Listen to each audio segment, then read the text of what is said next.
Sali musale kike kyakulete waffe musajja gwe kike kyakulete waffe Nakaseke.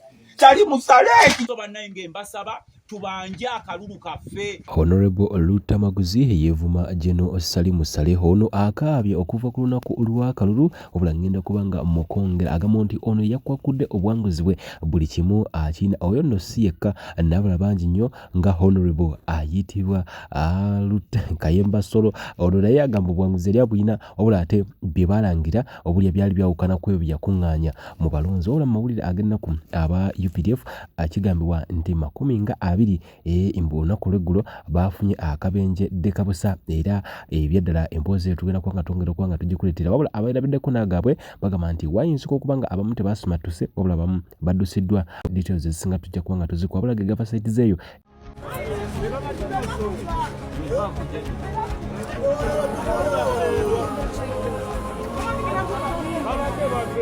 Kike kyakulete waffe Nakaseke. Sali musale kike kyakulete waffe Nakaseke. Gwe walagidde ne batubbako obuwanguzi bwaffe. Sali musale ngoze mu maka g'omusajja gwe bayita Ssengonzi.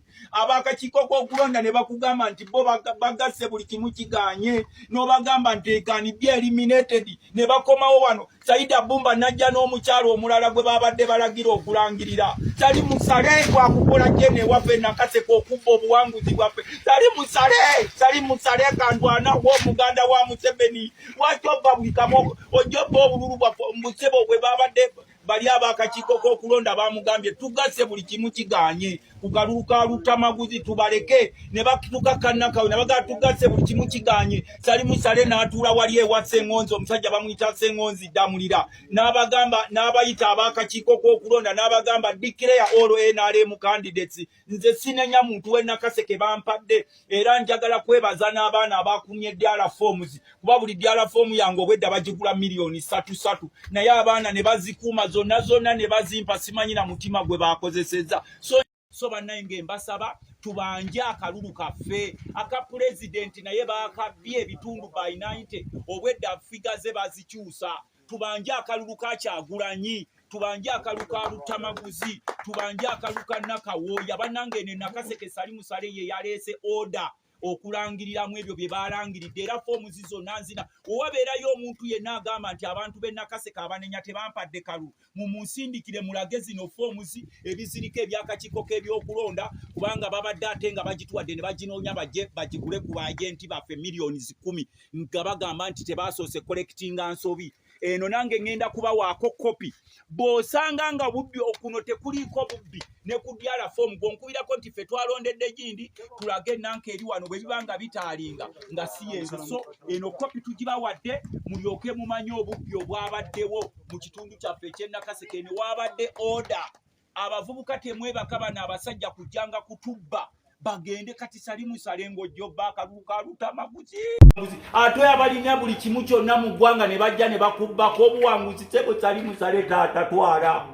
obuwanguzi bwo taata twala ne Namayanja Deputy Secretary General Mowenaale mwe mwaze ne mubba obuwanguzi bwange mutwale taata muli b'amaanyi nnyo naye nze ku bantu b'e Nakaseke saagala muntu n'omu avaayo agambe nti ab'e Nakaseke tebampadde kalu. Bwino yenna mulina ayagala okumuwa bwino yenna mulina nawangudde ebitundu 85 ku 100 si kusuubira busuubizi naye bwino yenna mulina dyala fomu zonna nzirina noono omufere w'akakiiko k'ebyokulonda bye yalangiridde nabyo byonna mbirina ate nga takyasobola kubizaayo kubanga yabadde abisitampinzeeko ng'ataddeko n'amannya ge. Tumanyi nti eno yonna ebitundu babyetaaga era lwe lutale era tusaba bannansi munsabire bano abasajja baagala kuntemula bwe batatuwa butwa bakusuubiriza kukuba masasi buli kimu kyonna ekiri eno ettaka eriri eno balyezinzeeko baagala kulitwala naye sebo n'akafo k'obubaka bwa paalamenti ne kabasuza nga batunula ne tulwana ne tufuna obuwanguzi bwaffe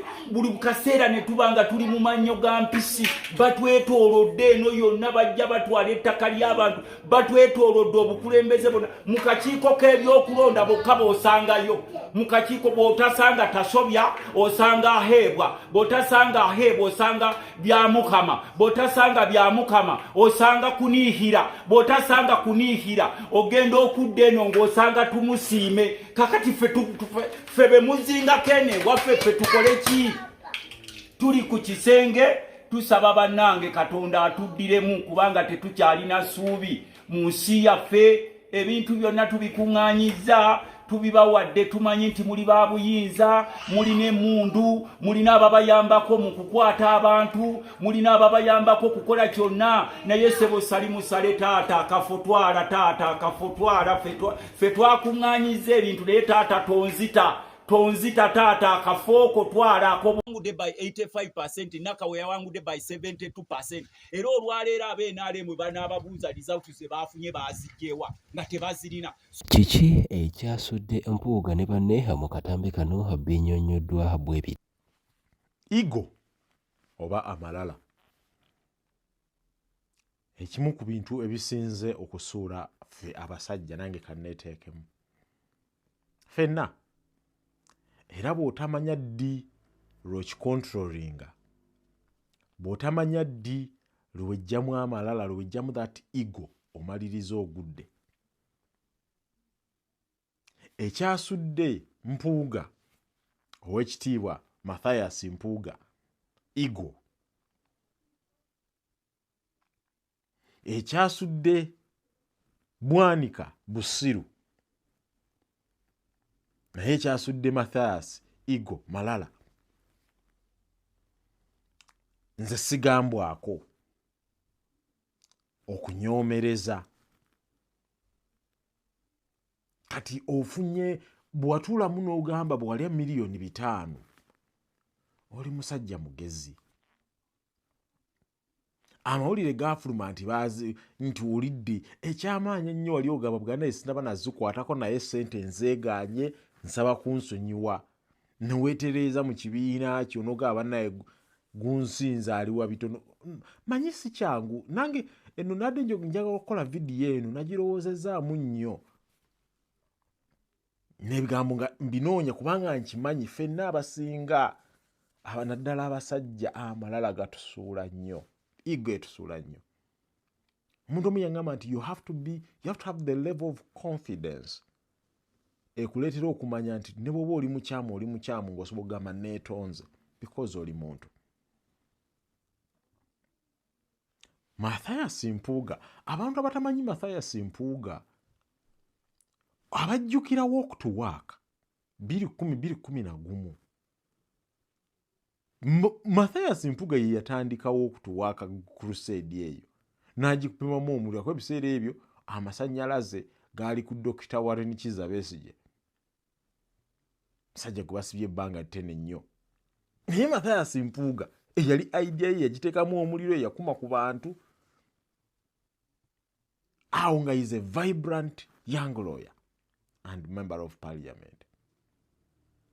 Emyaka 15 giyiseeko nga teri asuubira nti waliwo n'omuntu ayinza okukuba akalulu n'akakuba Mathias Mpuuga ennyendo mukungwe. Gali gabadde matwale geyi. Wali wabadde wantu we nga mutuufu naye akimanyi asabira wali kitovu. Nnyendo mukungwe kitundu kinene, kitundu amanyikiddwa abantu mwe yakulira. Naye amalala bw'oba osabanga nnyo ng'omusajja weesabira ogabe bane Mukama ffenna tukikola, naye ogabe amalala agasobola okunkuba ekigwo Mukama ganzikakkanya. Kati ate najja n'abeerako na bano bamuwujjirizi, bamuwujja bunyama, Abedi Bwanika. Ate ye Abedi Bwanika si malala, ye Busiru. Ye kulowooza nti eyatuleeta muguni mu paliyamenti amaanyi gaali ga Mathias Mpuuga e Masaka. Of course nemwerabira nti waaliwo eŋŋombe, wali umbrella wootiikinga. Eyakubye Mathias Mpuuga yabadde wa Nuupu. Kiba kitegeeza amaanyi ga Nuupu gaali g'amaanyi e Masaka. Wadde ate bagenze ne baluuzinga Kalungu awo Bukomansimbi. Abadde aba Nuupu bonna bakayemba Solo ne bagenze NRM ebatutte. Wali e Bukoto wonna NRM ekuttewokko. Naye bw'ogenze eri ekyotera musajja wange Geoffrey Lutaya bamukubye akalulu kikulaga ki nti singa Mathias Mpuuga yekkakkanya kyekimu ne Sseggona muganda wange Sseggona. Ebigambo bino mbyogera ku bo naye mbyogera mbyebuulirira nti amalala gajja ssuula abantu bangi, gajja tusuula nnyo ebigo. Amalala gajja tusuula nnyo ebigo. Naddala abasajja sijja kulimba. Amalala gajja mpola mpola.